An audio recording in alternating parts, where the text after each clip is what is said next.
So long, partner. 수많은 어른들의 가슴을 울린 명작 토이스토리 시리즈, 전주만 들어도 먹먹한 코코의 Remember Me부터 누구나 한 번쯤은 품고 살았던 어릴 적 상상 속 친구를 빙봉이라는 캐릭터로 형상화한 따뜻한 상상력까지 메마른 현대인의 가슴에 싹을 틔우는 귀한 픽사 명작들, 그리고 그 연장선이 될 유독 녹록지 않았던 올해를 따뜻하게 감싸줄 픽사의 23번째 장편 소울이 내년 1월 관객을 찾아옵니다. 보고만 있어도 행복해지는 귀여운 캐릭터와 인사이드 아웃과의 연결고리까지 디즈니 픽사의 팬이라면 귀가 솔깃할 이야기들. 귀여운 건 2번, 아니 3번은 봐줘야 하잖아요? 영화 소울에 대해 알려진 사실들 시네비가 안내해드립니다.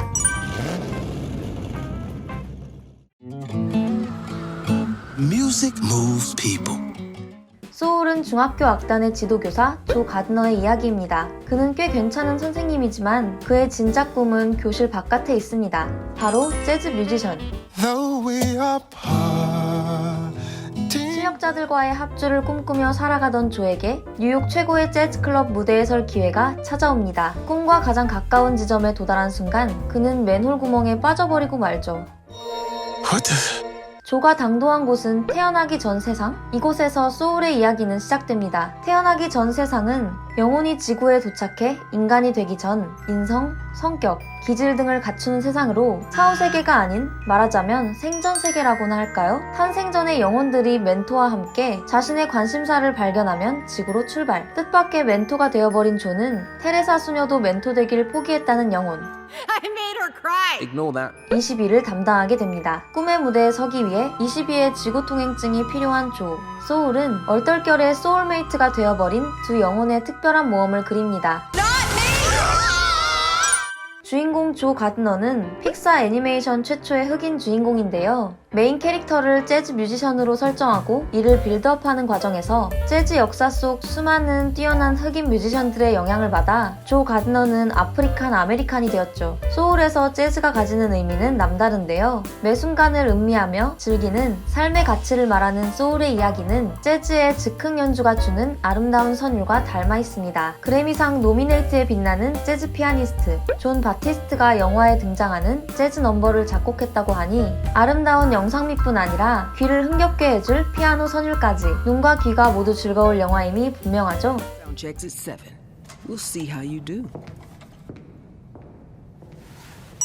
이렇게 흑인 뮤지션을 주인공으로 등장시킴으로써 다양한 측면에서 벽을 허문 것은 사실. 하지만 영화를 먼저 본 이들은 그 사실에 크게 주목할 필요 없이 그간 수많은 영화들에서 다뤄졌던 메인 캐릭터의 서사가 아프리칸 아메리칸의 이야기가 됐을 뿐이라는 이야기를 전했습니다. 멕시코를 배경으로 한 코코에 라틴계 제작진이 투입됐던 것처럼 소울에도 아프리칸 아메리칸 창작자들이 대거 참여했다고 하는데요. 캠프 파워스는 픽사 최초의 아프리칸 아메리칸 출신의 공동 연출자로 이름을 올리기도 했습니다. 소울이 뉴욕에 거주하는 아프리칸 아메리칸의 삶과 그가 속한 커뮤니티를 사실감 있게 그려낼 수 있었던 이유이기도 하죠.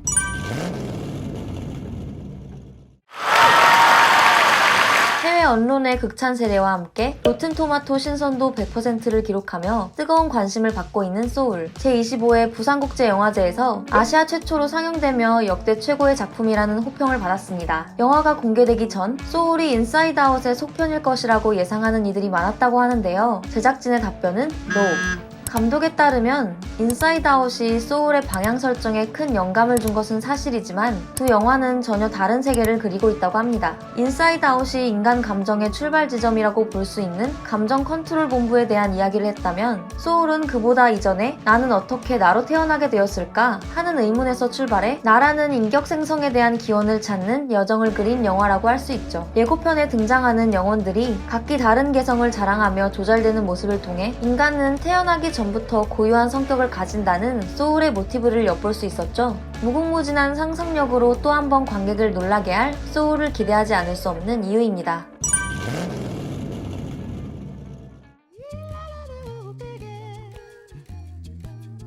디즈니 픽사 영화의 포문을 여는 다양한 오프닝 단편들, 짧은 러닝타임에도 다양한 메시지를 전하며 강렬한 인상을 심어주는 작품들이 많았죠. 이제는 없으면 섭섭할 오프닝 단편, 소울에도 등장할 예정이라고 합니다. 꿈의 집을 짓기 위해 굴을 파기 시작하는 토끼의 이야기인 토끼굴. 소울과 마찬가지로 삶과 꿈에 관한 이야기를 하고 있는데요. 스토리 아티스트로 코코에 참여했던 메들린 사라피안이 연출을 맡았습니다. 이 단편은 스파크쇼츠의 일환으로 제작되었다는 사실. 스파크쇼츠란 픽사 소속 애니메이터들의 창작 욕구를 자극하기 위한 것으로 멋진 아이디어와 스토리를 제안해 채택이 되는 경우 소정의 제작비와 더불어 6개월의 창작 시간을 제공하는 프로그램이라고 합니다. 이를 통해 우리는 조 가드너의 여정에 동참하기 전에 귀여운 토끼를 만날 수 있게 된 것이죠. 뮬란에 이어 디즈니 플러스행을 택한 소울. 팬데믹으로 인해 개봉 일정이 연기되며 내린 결정인데요. 1차 예고편이 나온 후 다음 예고편이 나올 때까지 무려 7개월이나 걸렸다고 합니다. 2021년 국내 런칭 소식을 알린 디즈니 플러스. 그리고 소울은 바로 내년 1월에 극장을 찾아올 예정이라고 합니다. 하루빨리 완화된 상황에서 극장가의 활기를 불어넣어줄 소울을 만날 수 있길 바라봅니다. 평범한 일상의 가치를 그 어느 때보다 간절히 깨닫고 있는 이 시기에 걸맞은 신작. 보통의 삶을 조금 더 특별한 시선으로 바라보게 만드는 픽사의 소울이 얼마나 더 인상적으로 다가올지 기대하지 않을 수 없겠죠? 소울의 귀여운 영혼들 만날 준비 되셨나요? Oh,